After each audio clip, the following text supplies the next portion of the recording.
the king, we are the best, we are educative, we are entertaining. Information is power. We'll give you the best when it comes to music. We'll give you the best when it comes to news, current affairs.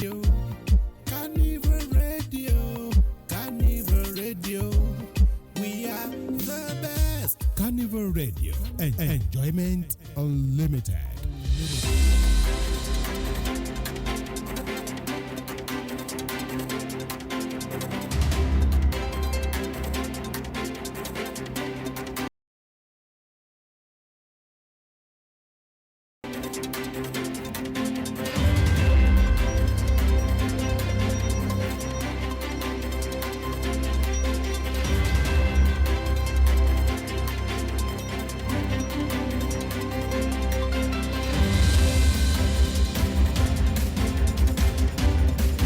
Good evening and welcome. This is Carnival Radio World News from Carnival Radio.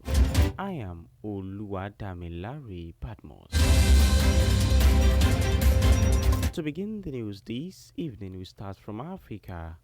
Cameroon's opposition leader Issa Tirochima Bakari, who has declared himself the winner of the 12 October elections, has told the newsman that he will not accept the stolen votes, with the results due to be announced on Monday.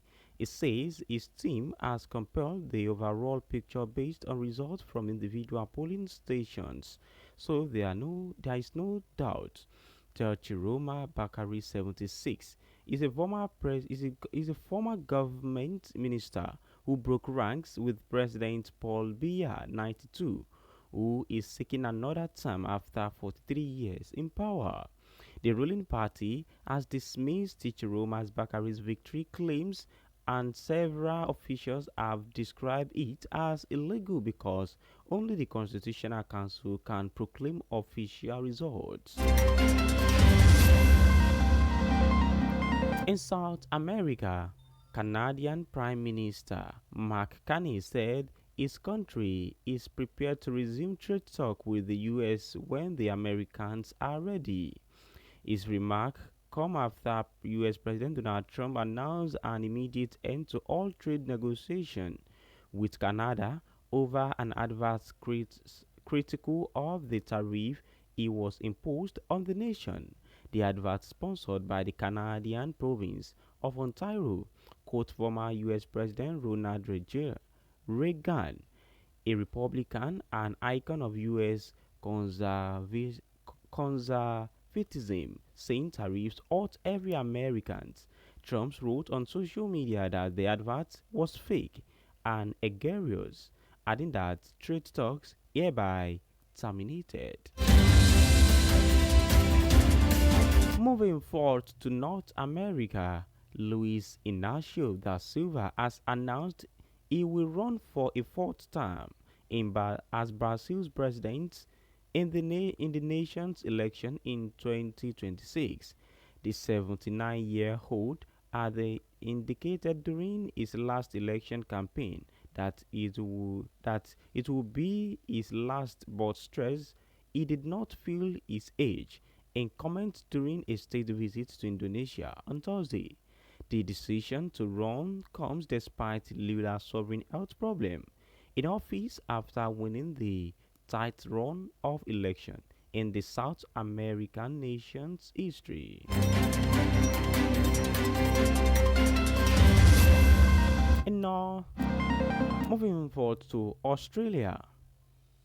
4 servicewomen have launched a landmark class action lawsuit against the Australian military alleging sexual abuse, harassment, and discrimination. Lawyers said they expected thousands of women to join the case against the Australian Defence Force (ADF), which was filed in the federal court on Friday. Claims by the 4 women leading the suit, those names are withheld for legal reasons, including being forcibly pinned to a wall before being grubbed and waking up naked and brushed after a party with male officers.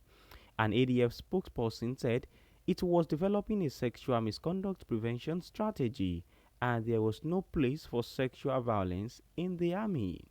All women, all women who served between 12 November 2003 and 25th May 2025 are eligible to join the suit lodged by law firm JGA Salda.